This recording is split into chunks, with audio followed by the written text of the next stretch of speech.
Suscríbete al canal y activa todas las notificaciones. Si te gusta lo que ves, dale like al video y compártelo. Saludos cordiales, líderes y lideresas que nos sintonizan. Aquí estamos nuevamente en su programa Liderazgo en Sintonía, transformando realidades, aquí en los estudios de Ashram Radio. Aquí nos acompaña el compañero Javier Escala, hoy en un programa súper especial, el cual representa un reinicio del formato de Liderazgo en Sintonía. A propósito también la ocasión de honrar la memoria, también el legado y las acciones de aquellos venezolanos y venezolanas que han impulsado importantes tareas para la salvaguarda de nuestra nación en el marco de los eventos sísmicos acaecidos el pasado 24 de junio del presente.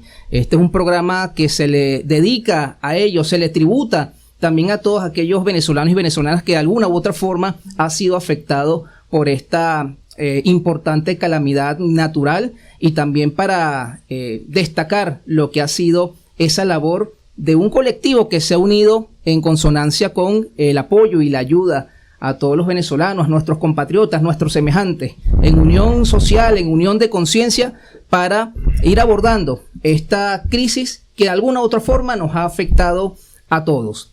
Es importante destacar que en el marco de estos procesos que embargan a la nación de luto, de dolor, es importante también adquirir herramientas para ver en perspectiva, para autoanalizarnos como sociedad e identificar aquellos causales históricos que nos han llevado al entendimiento sobre lo que significa la prevención, cómo se ha también configurado el tema sísmico en relación a lo político, a lo económico, a lo social.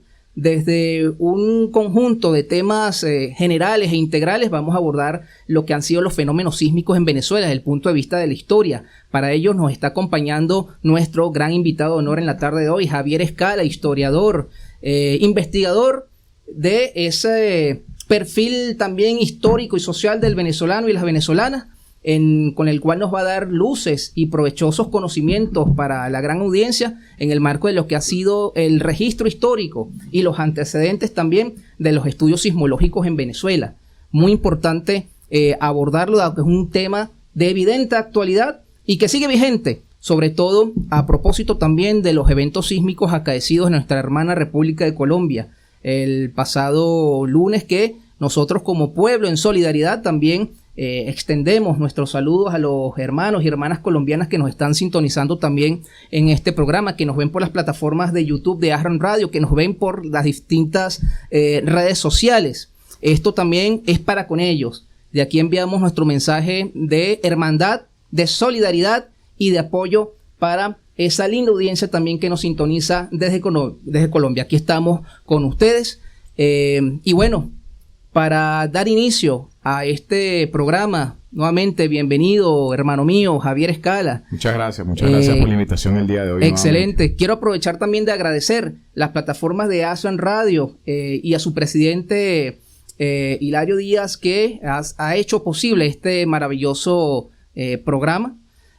Así como en la dirección Carlos Rodríguez, que bueno, prontamente estará acompañándonos. Ya ha comenzado también su programa, que también se emite desde esta plataforma comunicacional. Hermano mío, vamos a abordar esta temática que evidentemente es súper actual, muy importante, porque vinimos de un pasado que sin duda condiciona nuestro presente, nuestra percepción del presente. Vamos a hacer un repaso de lo que ha sido los hechos históricos que han sido pautados por estos fenómenos de la naturaleza, que de alguna u otra forma a nivel universal, no solamente en Venezuela, en muchas culturas, en muchas sociedades y civilizaciones, han marcado un antes y un después, o hitos históricos que han condicionado lo que es la percepción social, política y económica. Vamos a abordar inicialmente los orígenes del registro histórico y la geología, desde el punto de vista de su área de conocimiento, que es la historia, por favor. Para entender, hermano mío, nuestro presente, evidentemente debemos ir al origen. ¿Cómo se construyen los primeros registros historiográficos de sismicidad en Venezuela, desde la época colonial y las crónicas de Indias? ¿Y de qué manera la historia se entrelaza con la geología para reconstruir la falla de Boconó, San Sebastián y el Pilar, desde esa perspectiva histórica. Bueno, sí, los sismos existen desde la formación misma del planeta, desde el enfriamiento de la corteza terrestre hace aproximadamente unos 4.000 millones de años. El primer registro que se tiene documental dentro de la historia de la humanidad data del año 1127 a.C. en China, durante la dinastía Zhou, que fue una de las primeras dinastías que gobernó ese país o ese reino. Y en Venezuela el primer registro documental histórico data del año 1530 en Cumaná. Es el primer terremoto documentado que existe en la historia de nuestro país. Se sabe que no solamente fue un terremoto, sino también generó un maremoto y que destruyó la primitiva población, la primitiva ranchería de Cumaná, fundada hacia 1515. Después, bueno, el más famoso o uno de los más célebres del siglo XVI fue el de 1541, que generó un maremoto en la isla de Cubagua y que la afectó. Después vino un saqueo por parte de los piratas franceses que terminó de diezmar aquella población que se sustentaba en la extracción de perlas. Cuando las perlas comenzaron a escasear y se descubrieron nuevos yacimientos en la zona del occidente, en la Guajira, por supuesto esto terminó de darle fin a la primera ciudad, al primer asentamiento fundado por los europeos en nuestro territorio. Después también se tiene documentado en 1610 el terremoto de San Blas, y en Caracas el primer terremoto documentado registrado fue el de San Bernabé, 1641, que causó gran destrozo. Incluso se planteó mudar la primitiva ciudad de Caracas, en ese tiempo tenía aproximadamente más de 70 años de fundada, a la sabana de Chacao. O sea, fue un terremoto que destruyó la catedral, asimismo destruyó el palacio arzobispal, destruyó también la plaza mayor, o sea, fue un terremoto que causó bastante destrucción en Caracas y también en la zona de La Guaira, en el puerto de La Guaira, ¿no? Después vino el de 1766 de Úrsula, el día de esta santa, 1766, que causó algún destrozo. Después, en paralelo a esto, también hubo otro terremoto en la ciudad de Cumaná, 1629. En Caracas volvió a suceder otro, el más célebre porque está involucrado el Libertador, que en ese momento todavía no era Libertador, era un coronel al servicio de la República, al servicio del general Miranda, de 1812. Después volvió a haber otro en Cariaco, en 1825. En Cumaná volvió nuevamente otro terremoto en 1853, perdón. También, los grandes terremotos en la zona de los Andes, 1875, con epicentro en Pamplona, 1894, con epicentro en la zona de Mérida, que causó una gran destrucción. Después vino el terremoto de San Narciso en Caracas, el 29 de octubre de 1900. Después vino otro terremoto en los Andes, hacia 1915. Luego en Cumaná, nuevamente en 1929, el mismo año que Román Delgado Albó incursionó en esa ciudad en la llamada expedición del Falque, que también, fue un terremoto con un maremoto que inundó la ciudad. Y también hubo otro muy importante en la ciudad del Tocuyo, 1950. Y el de Caracas, 1967, que es muy importante porque el Estado se involucra más en esto, se crea Funvisi, se crean las comisiones, el Estado da recursos para que los expertos, los geólogos, los ingenieros se dediquen a estudiar estos fenómenos y tener como un registro más científico de estos. Después el de Cariaco, 1997, y recientemente el del 2018, que tuvo por epicentro, fue un terremoto también de 7, y que tuvo su epicentro en la zona de Yaguaraparo, ¿no? Se sintió en Caracas, pero afortunadamente no hubo daños, ¿no? Y lo último que hemos vivido, el de San Juan, el día 24 de junio de este año, que fue un doblete sísmico de 7.2 y 7.5, que afectó sobre todo a la zona de La Guaira, ¿no? Y en Caracas sí hubo derribos, hubo daños, pero bueno, la magnitud, el desastre mayor se lo llevó la zona de La Guaira, ¿no? Y recientemente, ahorita el 10 de este mes, el terremoto que hubo en San José del Pilar, en el departamento de Chocó, en la vecina República de Colombia, ¿no? Ahora bien, tú me estás preguntando que cómo se medía esto antes de la aparición de los primeros aparatos para estudiar, para medir científicamente esto. Bueno, se tiene un aproximado, o sea, no se da una cifra exacta. Mira, el terremoto de 1530 fue de tanto, ¿no? La magnitud en la escala de Richter fue de 8 y la intensidad en la escala de Mercalli fue de 6, fue de 7. Es un aproximado en función de ¿qué? En función de la fuente, de los testigos, de los cronistas. Por ejemplo, el de Cubagua quedó registrado por el cronista Juan de Castellanos, ¿no? Y no se sabe si es cierta, si fue un terremoto, si fue un maremoto, si fue un huracán. Lo cierto es que la ciudad quedó afectada, ¿no? Quedó afectada por un evento natural que sucedió en sus costas cercanas hacia el año 1541.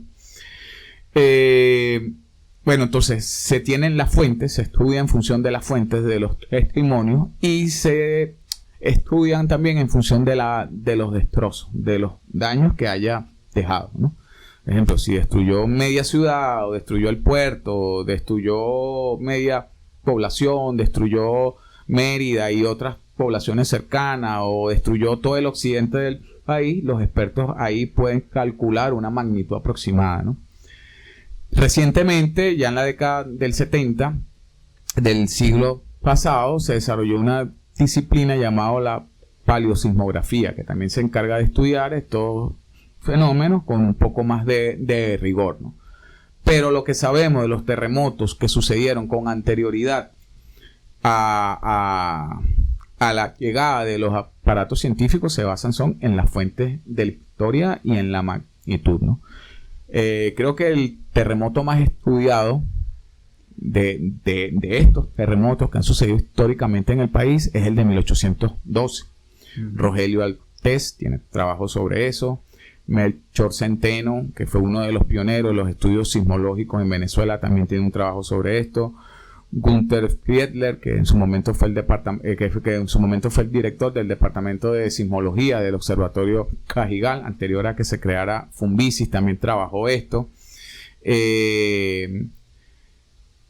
Lo han estudiado en función de los daños. Fue un terremoto que devastó todo el occidente del país, desde la Querita hasta Caracas, destruyó todo el occidente del país. Estamos hablando de San Cristóbal, La Querita, Trujillo, Mérida, San Felipe, Barquisimeto, El Tocuyo, Valencia, Puerto Cabello, La Guaira y por supuesto la ciudad de Caracas, ¿no? Y ha sido también vinculado a la figura del libertador Simón Bolívar, que en ese momento todavía no era libertador, con su famosa frase: si la naturaleza se opone, lucharemos contra ella y haremos que nos obedezca. Que el único registro que se tiene de esa frase no es una carta del libertador, no es un documento firmado escrito por el libertador, sino es el testimonio de José Domingo Díaz, que era un enemigo acérrimo del libertador, era médico, era realista, toda su vida fue realista, defendió la causa realista, escribía en la Gaceta de Caracas, era, bueno, un personaje muy respetado dentro del bando realista. Y José Domingo Díaz, en una obra que escribió mucho tiempo después, hasta 1827-28, y que salió en España, ya en el exilio, que se llama Recuerdos sobre la rebelión de Caracas, narra primero cómo le tomó el terremoto. Él dice que se trasladaba desde su casa al templo, a la catedral, y el terremoto le agarró en el convento de los dominicos. Eso sería donde está actualmente la plaza del Venezolano. Y que bueno, el convento se vino abajo, parte de la oficina de correo se vino abajo, y en breves segundos todo quedó destruido, la gente quedó sepultada. La gente que sobrevivió fue a los escombros a ver si había sobrevivido algún familiar, algún amigo, alguna persona, y que en ese momento se encuentra a y lo dice textualmente, a don Simón de Bolívar en mangas de camisa, haciendo la misma labor, viendo qué había sucedido y que le dice a él directamente, o sea, que la escena de los frailes, que estaban los frailes predicando y que él lo bajó a la fuerza y se tiró un discurso, no existe. Lo que dice es que lo vio a él, o sea, lo vio, Bolívar lo ve nervioso a José Domingo Díaz y le dice textualmente aquellas impías y extravagantes palabras. Si la naturaleza se opone, lucharemos contra ella y haremos que nos obedezca. Esa es la única referencia que se tiene de esa frase, que en un principio José Domingo Díaz se la atribuye a un Bolívar nervioso, asustado, desquiciado, o sea, porque él lo dice, aquellas impías y extravagantes palabras. O sea, para nada la versión o la lectura que nosotros le hemos dado posteriormente de un hombre que se opone a la adversidad, que lucha a la adversidad, que desafía incluso a la propia naturaleza. Ciertamente, Bolívar luego se caracterizó por ser, él mismo se tituló en una carta a Santander, el hombre de las dificultades, un hombre que a pesar de la dificultad de haber perdido la Primera República, la Segunda República, de estar en el exilio, de fracasar en el 16, en el desembarco de Ocumare, de fracasar en la campaña del centro del año 18, nunca bajó la guardia, nunca perdió el ánimo, la voluntad, y bueno, gracias a eso logró lo que pudo lograr. Fue un hombre que se opuso a la adversidad, fue un hombre que sufrió también, porque perdió al padre, perdió a la madre, perdió al hermano, perdió a la esposa, y también perdió repúblicas, perdió el poder, se levantaba, surgía, volvía a levantarse, volvía, y bueno, así fue que logró las grandes empresas que finalmente logró. Muy importante las luces que nos proporcionan el marco del terremoto de 1812 y cómo también tuvo unas configuraciones políticas muy precisas. Eso generó también discursos, tanto políticos como religiosos, y de alguna forma también condicionó el ideario colectivo del venezolano. De allí también de que lo que es la visión política tuviera ciertas transformaciones, o por lo menos aristas diferenciadas de las épocas previas a este evento sísmico. Excelente su disertación precisa sobre ese terremoto. Yo quisiera decir que en ese terremoto, primero fue un Jueves Santo, hay cierta analogía con el terremoto reciente, en que este terremoto fue un feriado. Ese día también, estamos hablando del Jueves Santo, unas celebraciones más importantes dentro de la Semana Santa, es la Cena del Señor, es la misa del lavatorio de los pies, es la misa de la consagración del Santísimo Sacramento, es la ceremonia de la vigilia y es la ceremonia que inicia el tríodo pascual. Por supuesto, el terremoto fue a las 4:05 de la tarde. La gente estaba concentrada en los templos, por eso la gran mortandad, porque una de los inmuebles que sufrieron más daño fueron precisamente los templos religiosos, donde la gente estaba reunida. Y todo fue cuestión de segundos y no dio tiempo de nada. Buena parte de las víctimas murieron dentro de los templos, porque ese día era día religioso y la gente estaba reunida en esto, ¿no? Los expertos, Melchor Centeno, Rogelio Altés, sugieren que se trató también de un doblete sísmico, de un doble sismo, y hubo también otro en Mérida, porque también minutos después se sintió otro terremoto en Mérida que dañó las iglesias, dañó el seminario, dañó el palacio de la cabeza religiosa, en este caso de los obispos, etcétera, ¿no? Y un terremoto que dañó la zona de los Andes. Ahora, este terremoto el de 1812, se da en medio de una guerra. Recordemos que semanas antes, Domingo de Monteverde había desembarcado en Coro, había lanzado una expedición para tomar Caracas, para aniquilar la República con la ayuda de los gobiernos de Coro y de Maracaibo, y el país se encontraba en medio de una guerra. O sea, el general Miranda se estaba moviendo para contrarrestar aquella situación. El terremoto, golpeó más a la República no supo cómo hacerle frente, Y ahí donde surge la prédica de los religiosos, de los sacerdotes, ¿no? No todos los sacerdotes, un sector de los sacerdotes que estaban vinculados al rey, se empezó a decir, un jueves santo la hicieron, un jueves santo la pagaron, haciendo mención de que el 19 de abril también fue un jueves santo.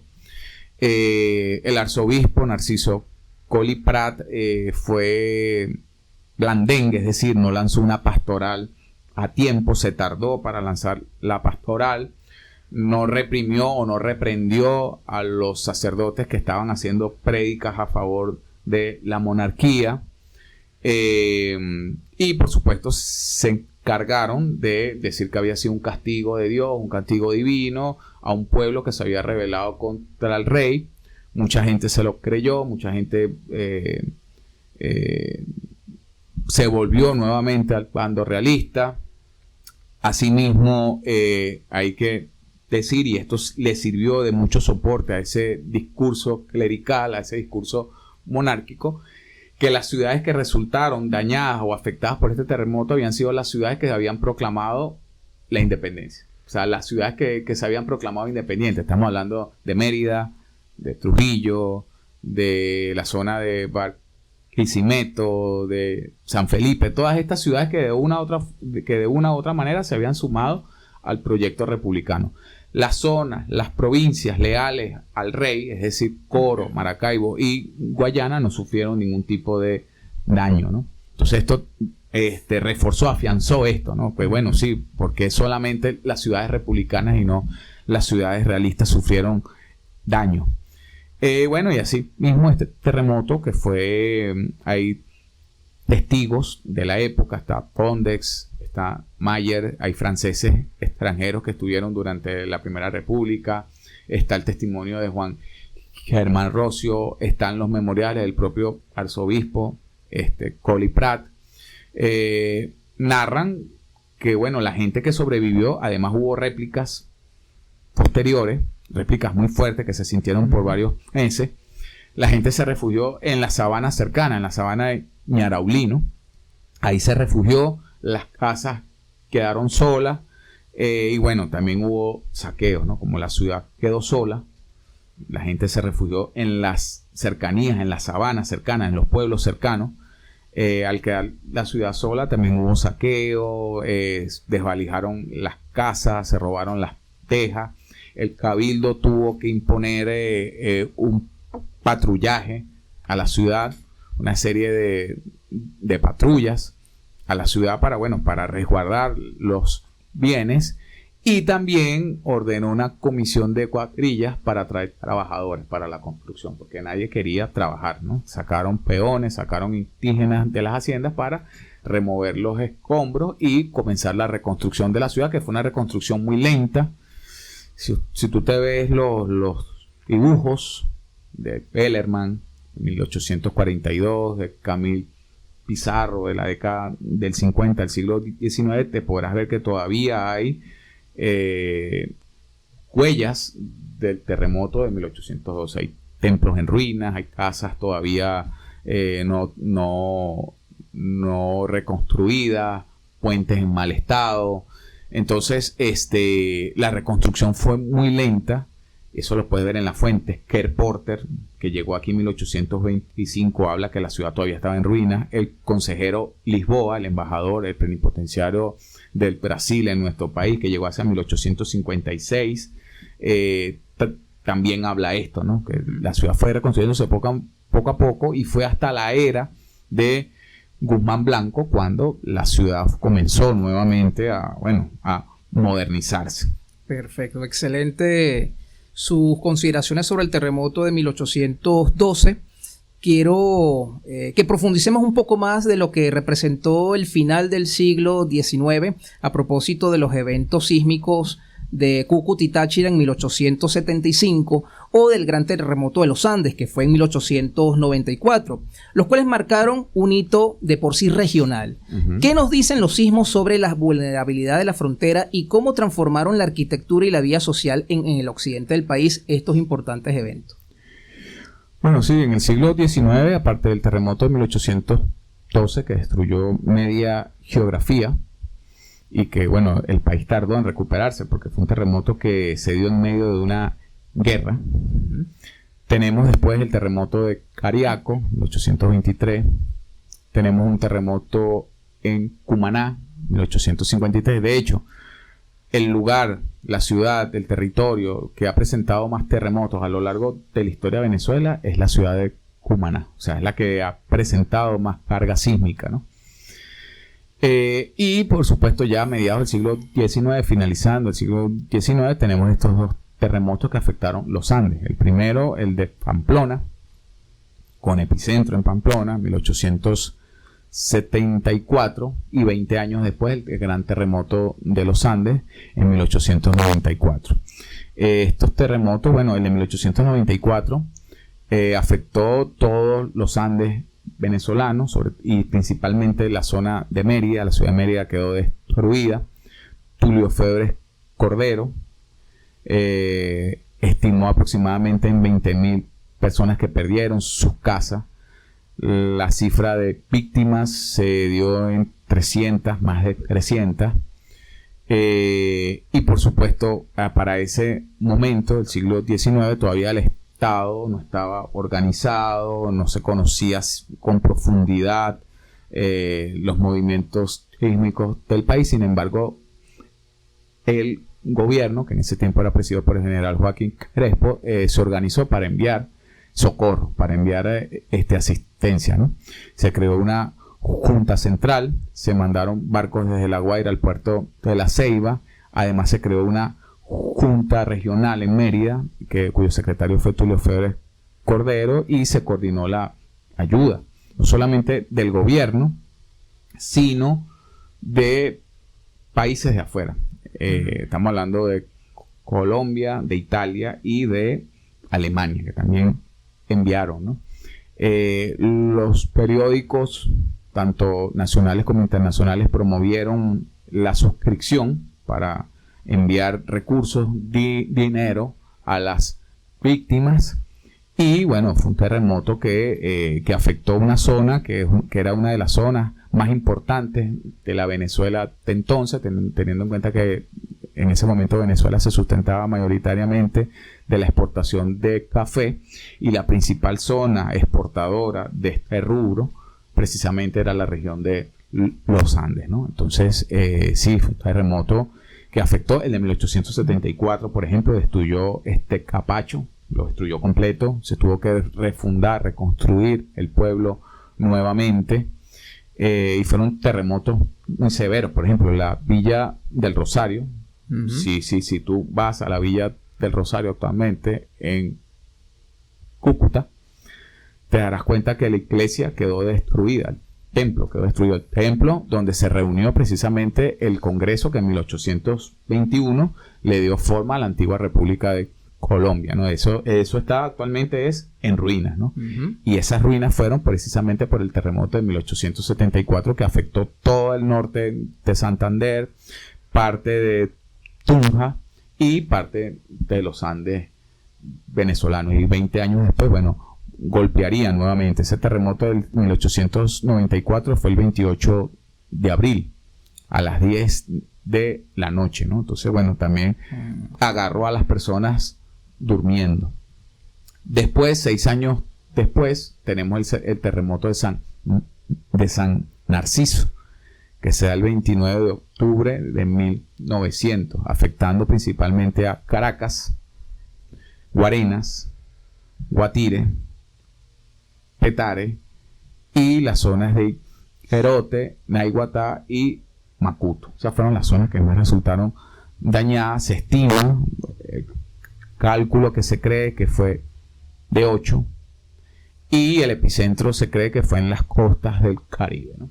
El daño fue tremendo. Además, Cipriano Castro saltó del balcón de la Casa Amarilla, se muda a Miraflores. De ahí es cuando el presidente decide mudarse a Miraflores, porque la construcción de Miraflores fue antisísmica. Y bueno, la destrucción sobre todo fue en la zona de los valles del estado Miranda y en La Guaira. En Caracas hubo ciertos daños en ciertas zonas, pero el daño mayor fue dentro de la zona de la Guaira. Naiguatá quedó totalmente destruida, Macuto también tuvo gran afectación, y es a partir de este terremoto de 1900 cuando empiezan a llegar los primeros instrumentos para medir los sismos, ¿no?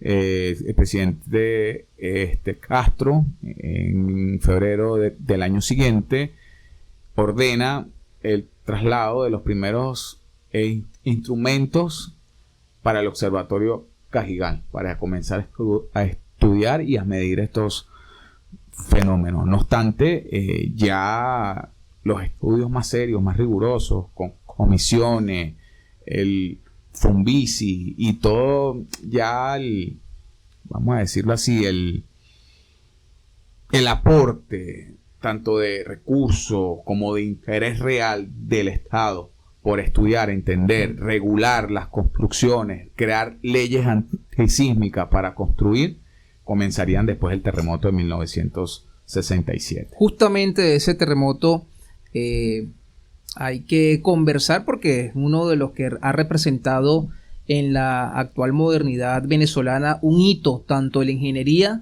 como de la prevención. El terremoto de Caracas del 29 de julio de 1967 redefinió el crecimiento urbano en una capital que se modernizaba a paso firme. ¿De qué manera, hermano mío, este evento dio paso a la creación de instituciones como Fumbici, bien como usted lo menciona, y a la transformación de las normas de construcción antisísmica en Venezuela? Bueno, el terremoto de 1967 fue un sábado, 29 de julio de 1967. En ese momento todavía se estaban celebrando el cuatricentenario de la ciudad. De hecho, las fiestas se suspendieron debido al terremoto. Y ese día, a las 8:05 de la noche, hubo un sismo. Se estima, bueno, quedó establecido de magnitud 6.7, que afectó Caracas y nuevamente a La Guaira, la zona de Caraballeda, sobre todo. Fue un terremoto que afectó en cuanto a Caracas, bueno, sí, toda la ciudad sufrió, ¿no? Sufrió fisura, daño de paredes, daño de estructura. Sin embargo, fue la zona de Altamira la que más sufrió. De hecho, se cayeron 4 edificios: el San José, el Mijagual, el Corbín y el Neverí. Fueron los 4 edificios que se vinieron abajo.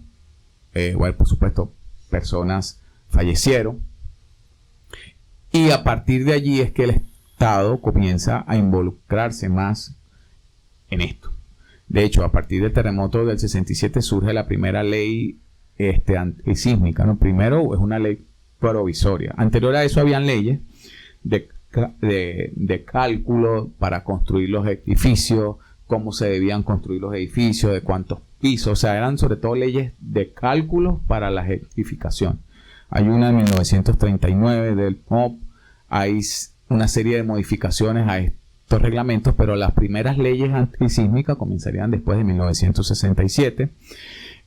El Estado venezolano comienza a financiar los estudios de suelo, de geología, de entender los sismos. Se crean las comisiones presidenciales, se crea el Fumbici en 1972 y bueno, el Estado también responde, ¿no? Esta vez sabe responder mucho mejor que los terremotos que sucedieron con anterioridad.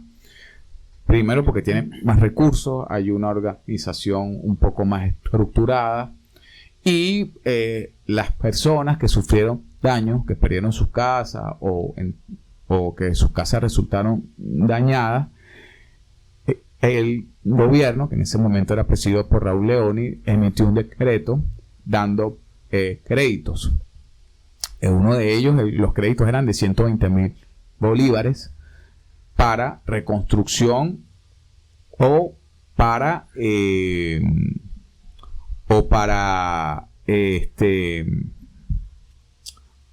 adquirir una nueva vivienda, ¿no? Mucha gente se benefició, los locales también. El préstamo era pagadero a 20 años con el 10% de interés, en el caso de los locales al 4%. El Estado también se encargó de reponer en cuanto a los locales la mercancía que perdieron. Y para las personas que no tenían recursos, que quedaron totalmente, sin recursos después del terremoto, ellos tenían que demostrar su condición y el Estado decidía así reducirle el pago o exonerarlos, ¿no? Pero sí, o sea, la respuesta del Estado fue crear las primeras leyes antisísmicas, regular las construcciones con estas leyes. En 1982 se crea la ley Covenin. Esa ley va a ser reformada, primero en el 82, después hay otra reforma, si mi memoria no me falla, en el 88, después en el 2001 y después en el 2019, que es la última reforma para, construir con la rigurosidad sísmica que se debía para, evitar que estas catástrofes cobraran más vidas, ¿no? Recordemos que Venezuela es un país sísmico. Venezuela se encuentra en medio de dos fallas, en medio de dos placas, la placa suramericana y la placa del Caribe, y además tiene un sistema de fallas. Está la de Boconó, la de San Sebastián y la del Pilar, ¿no? Que están en constante movimiento, están en constante actividad. Un poco continuando con los sismos modernos y que tanto han caracterizado ya a posteriori nuestra historia y nuestra visión social sobre estos fenómenos, vale la pena hacer memoria de lo que significó el terremoto de Cariaco en 1997 y en especial el más reciente del 24 de junio del 2026. Llegando a la historia contemporánea, eventos como el de Cariaco y el de el pasado 24 de junio nos recuerdan que vivimos en una zona sísmicamente activa, como usted muy bien menciona, hermano mío. ¿Por qué a la sociedad venezolana le cuesta tanto mantener una memoria sísmica activa a pesar de la evidencia científica recurrente y la evidencia histórica que la tenemos a la vuelta de la esquina? ¿Por qué nos cuesta tanto como sociedad? Sí, el terremoto de Cariaco también fue un terremoto, de hecho, creo que las edificaciones afectadas fueron las escuelas, ¿no? Donde hubo gran cantidad de víctimas, ¿no? o la mayoría de las víctimas fueron dentro de las escuelas. Y del día 24, que fue un doblete, y arrasó en una zona como la Guaira, cuyos terrenos no son tan sólidos, no son tan estables, ¿no?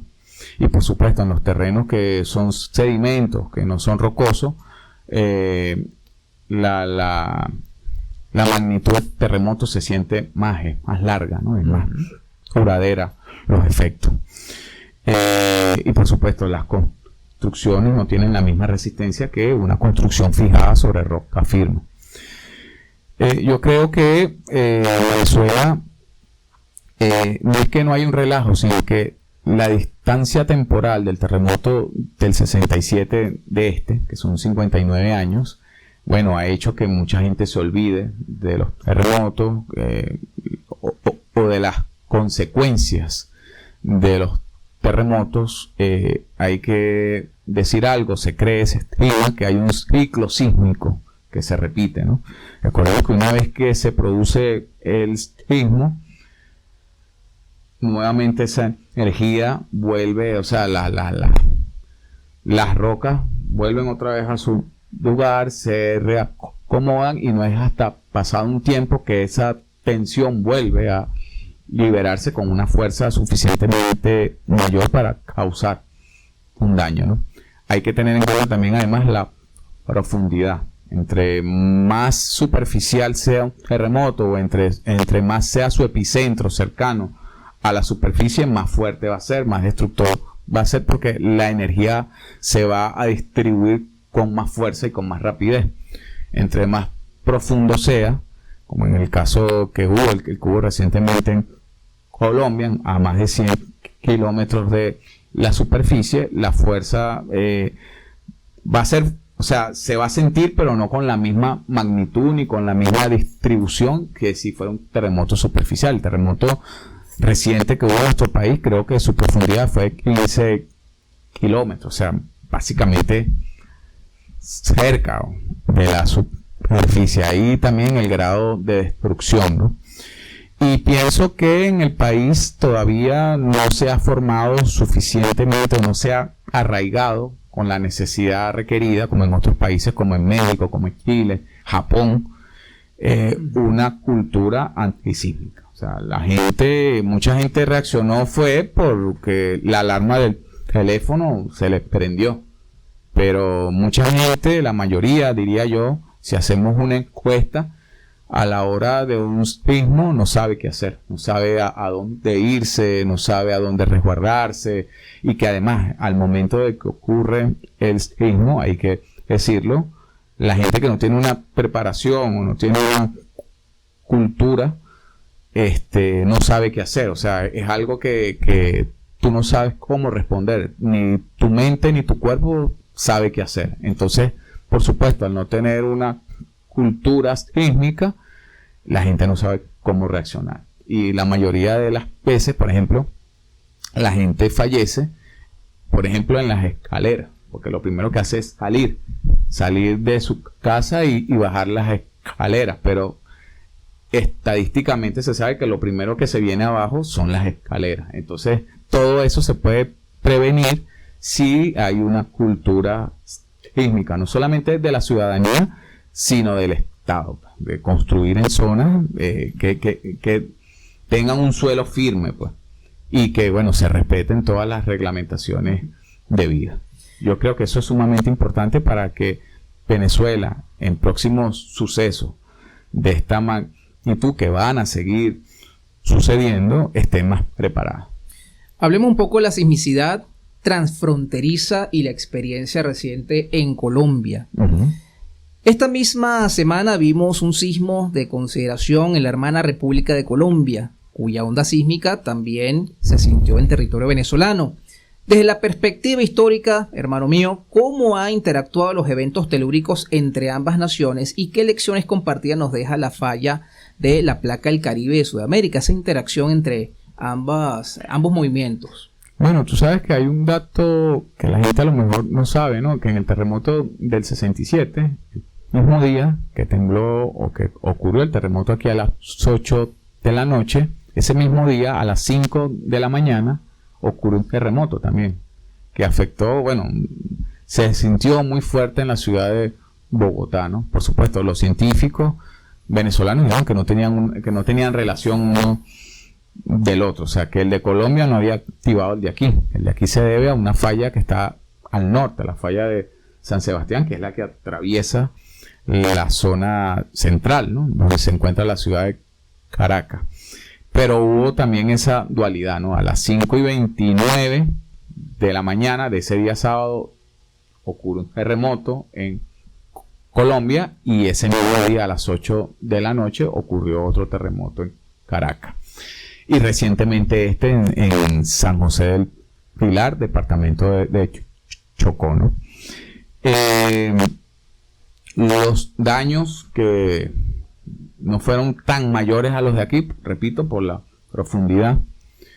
Y bueno, la lección es que los terremotos no tienen nacionalidad, sencillamente se dan donde se tienen que dar. Colombia también es un país sísmico, y bueno, yo pienso que es un país que está un poco mejor preparado que el nuestro en cuanto a la eventualidad sísmica, pero que no escapa a esto, ¿no? No escapa esto a la vulnerabilidad y lo podemos comprobar en este último terremoto, ¿no? Yo creo que, vuelvo y repito, la única manera que una sociedad esté preparada, o por lo menos un poco más, porque al final nunca vamos a estar preparados para este tipo de desastres, pero por lo menos tener un poco más de capacidad a la hora de actuar. Bueno, yo pienso que es básicamente creando una conciencia, una cultura antisísmica y por supuesto crear o construir edificaciones con los reglamentos requeridos que puedan permitir que resistan los embates de sismos mayores de 6 o de 7, como lo construyeron los japoneses. O sea, los ponerse en un país altamente sísmico. En Chile también. Yo vi un video recientemente en Chile que comienza a temblar con gran fuerza y los chilenos guardan la calma, guardan la compostura, no empiezan a gritar, no se desesperan, no, o sea, eso significa que ya hay una, ya hay una, ¿cómo decírtelo? Una cultura o un hábito de afrontar el sismo con cierta tranquilidad y además con la seguridad de que están bajo construcciones con los parámetros antisísmicos requeridos y que no va a ser tan fácil, a menos que sea un sismo como el que vivieron ellos, que eso cabe decir en 1960, en la ciudad de Valdivia, que ha sido el sismo de mayor magnitud registrado en la historia, de 9.5 y una duración de 6 minutos que destruyó todo Valdivia, todo Chile.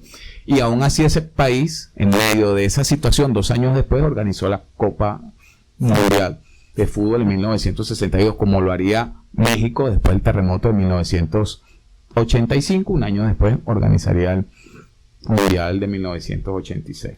Hablemos un poco del mito versus la realidad en el imaginario popular. A lo largo de los siglos se han construido mitos urbanos sobre los temblores en el país, desde castigos divinos, el clima, eventos que son incluso hasta provocados por elementos no naturales. ¿Cómo ayuda la divulgación histórica a desmontar estas falsas creencias para construir una verdadera cultura de prevención ciudadana?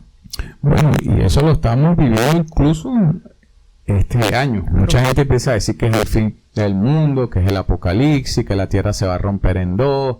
Hasta hace poco dijeron que en el eclipse lunar, que el eclipse solar que hubo el día miércoles iba a haber una gravedad cero. O sea, la gente también inventa para tener pistas en las redes, tener like, ¿no?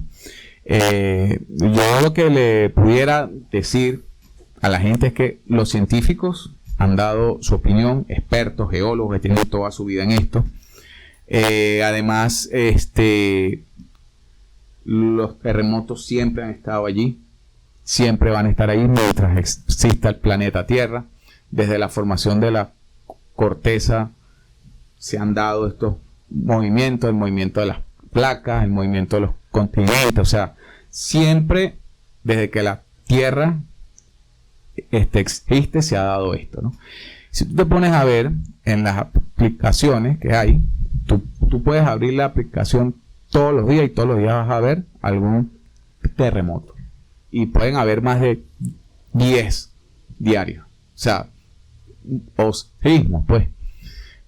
Por supuesto, la magnitud es de 1, de 2, de 3, que uno no lo va a sentir. Pero si abre la aplicación, constantemente hay movimientos sísmicos dentro del país y dentro del planeta. Ahora que eventualmente se produzcan movimientos de tierra mayores de 5, de 6, de 7, de 8, que ya son movimientos severos que causan destrucción, también es completamente normal, ¿no? Por ahí se habla de un proyecto que hacen que la Tierra comience a temblar, pero los expertos, los geólogos, los científicos dicen que no, que es un movimiento natural de la Tierra y que se debe a la falla y que una falla no activa a la otra, porque creen que, por ejemplo, tiembla en Japón, se activa aquí, y si tiembla allá, se activa allá. O sea, son dos fallas completamente separadas, dos placas completamente separadas que tienen su actividad, de una manera independiente. Entonces, yo creo que son fenómenos naturales. La ciencia no ha dicho que la Tierra se está quebrando en dos, que la Tierra se va a partir. Son movimientos naturales que están allí, que están presentes y que, bueno, siempre van a estar. Los seres humanos siempre hemos convivido con terremotos, con huracanes, con erupciones, y el ser humano ha sabido sobrevivir a esto, ¿no? Ha sabido no dominarlo, porque todavía no podemos dominar ni predecir, mira, va a haber un terremoto el día tal, a la hora tal, pero sí podemos establecer ciclos, sí podemos establecer diversos ciclos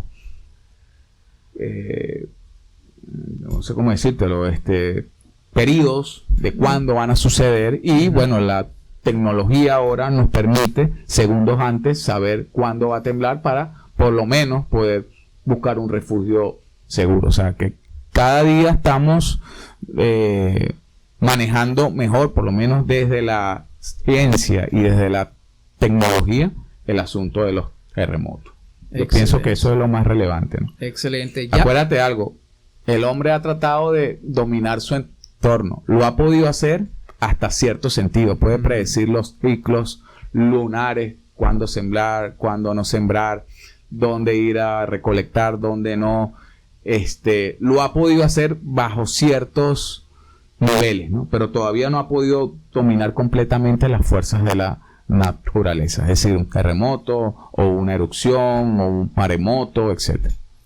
Excelente, hermano mío. Ya para cerrar, cabe destacar también que somos Liderazgo en Sintonía y aquí también se habla de liderazgo. Claro. En ese sentido, queremos hacer el cierre de este programa. El liderazgo social frente a la amenaza sísmica. Para cerrar, el liderazgo no solo se ejerce en la política o en las empresas, sino también en la capacidad de preparar a las comunidades. ¿Qué rol debe asumir el líder comunitario, educativo y comunicacional hoy en día para que la historia sísmica no sea solo un dato del pasado, sino una herramienta de resiliencia futura? Bueno, yo pienso que los líderes primero tienen que comenzar a instruir a la gente, o sea, a explicarle qué es un sismo, cómo se da un sismo, el periodo en que puede ocurrir esto, o sea, explicarle que es un fenómeno científico, un fenómeno natural, que no tiene que ver con el fin, ni con el apocalipsis, ni que la Tierra se va a partir en dos, ni que es el fin, ni esto, o sea, trabajar desde lo científico, desde lo comprobable, ¿no? En segundo lugar, bueno, decir o divulgar que esto es un país sísmico y, por supuesto, contribuir a que la gente tenga una madurez en cómo poder afrontar esto. O sea, comenzar a enseñar dentro de las comunidades el cómo se debe actuar frente a un terremoto. Simulacro, eso es muy importante. Y por supuesto estar, o sea, ya el Estado reglamentar la construcción y todo esto. Pero el líder, para mí, tiene que dar luces científicas sobre estos fenómenos, tranquilizar a las personas y, por supuesto, crear un hábito frente a estos sucesos. Es decir, hacer simulacros y preparar a las personas frente a un suceso de esta magnitud, que por lo menos la persona sepa qué debe hacer frente a esto, ¿no? Que el pánico no sea mayor que la preparación. Sabias palabras, y nosotros aquí completamente agradecidos por sus luces, sus orientaciones y su gran disertación acerca de la periodicidad sísmica en Venezuela desde la perspectiva histórica, pero también tocando esa fibra social, esa fibra humana y también el tema muy importante hoy en día también que consiste en generar conciencia para que la venezolanía entienda que no solamente los sismos, viéndolos del pasado, es una mera estadística, sino también son aprendizajes que tenemos que revalidar conforme vamos avanzando como sociedad. Es muy importante nosotros que formemos una nueva cultura con más conciencia de estos importantes eventos sísmicos.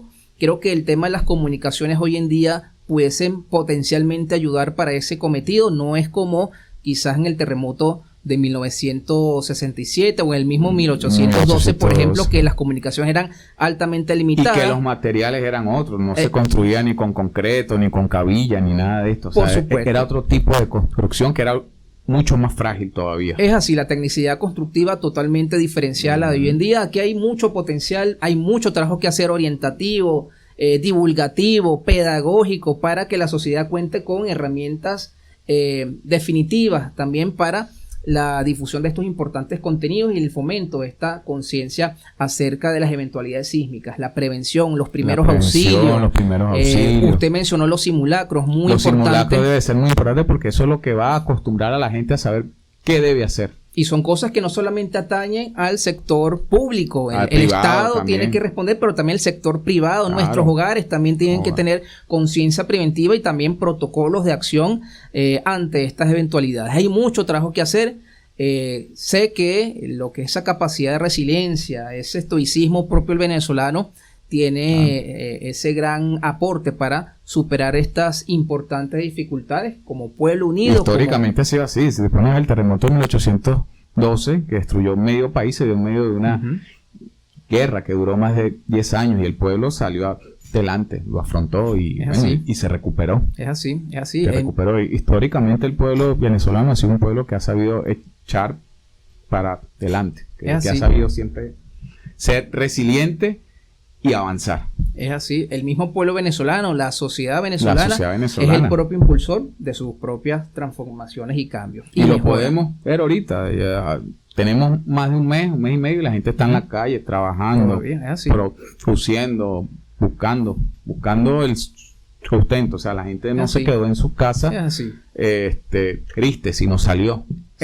El país no se retiene, se continúa trabajando, se repotencia y aumentando también esa motivación que debe reinar en todos los sectores. Exactamente. Y bueno, hermano mío, supremamente agradecido por aceptar esta cordial invitación. Los espacios de Ashram Radio, especialmente de Liderazgo en Sintonía, están a su disposición también para acompañarnos en otras ocasiones, para que nos dé luces también siempre aquí a la orden.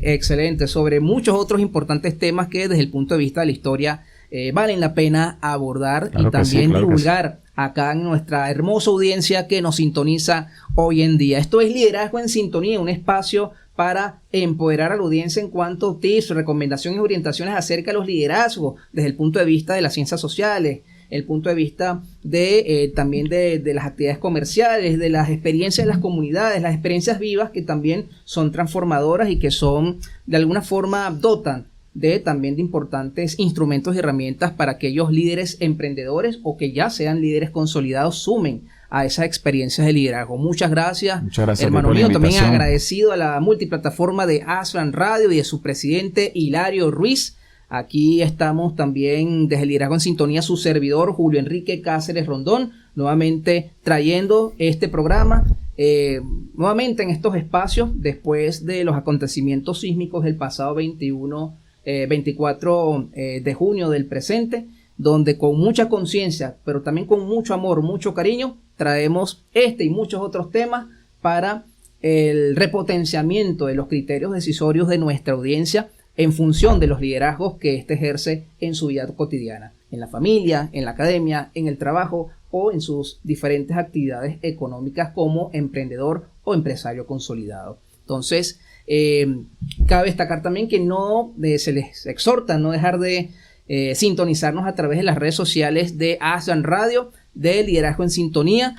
Muy agradecidos, como ya mencioné, a la presidencia por parte de Hilario Ruiz, en la dirección Carlos Rodríguez y el área también de comercialización y tenemos a la compañera Jessica Fernández. Un saludo para este gran equipo de Ashram Radio que ha hecho posible este importante programa, que espero podamos contar también a futuro con su presencia para este y otros temas. Me llamen, yo estoy. Claro que sí. Bueno, esto es Liderazgo en Sintonía. Muchas gracias por sintonizarnos. Nos vemos la próxima semana y entre semana por las redes sociales con los contenidos que estaremos subiendo derivados de esta entrevista. Nos vemos. Saludos.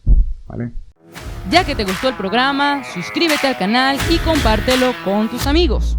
También puedes visitarnos por ashramhogardeemprendedores.com y allí vas a poder ver toda la programación que tenemos para ti.